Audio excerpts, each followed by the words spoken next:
এটা তো আমার ছোটবেলার ছবি। তার মানে এটা তোমার ছবি? হ্যাঁ, এটা আমার ছোটবেলার ছবি। আজ থেকে 12 বছর আগে তাজমহল রোডে কান্নারত ছেলেটাকে কি তুমি টাকার বান্ডিল দিয়েছিলে? হ্যাঁ, কিন্তু তুমি কিভাবে জানো? আরে আমি তো সেই ছেলেটা, আমি যে তোমাকে 12 বছর পাগলের মতো খুঁজে বেরিয়েছি। তুমি সেই আমার ছোটবেলার হারিয়ে যাওয়া ভালোবাসা। হ্যাঁ,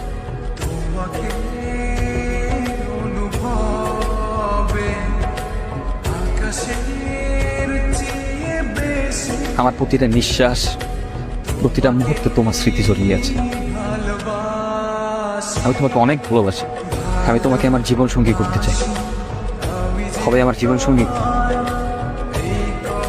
তোমার ছোটবেলায় বসে থাকে এই ভালোবাসা দেখে আমরা মুগ্ধ হয়ে গিয়েছিলাম যে আমি তোমাকে কতটা ভালোবাসি। আজকে আমি খুবই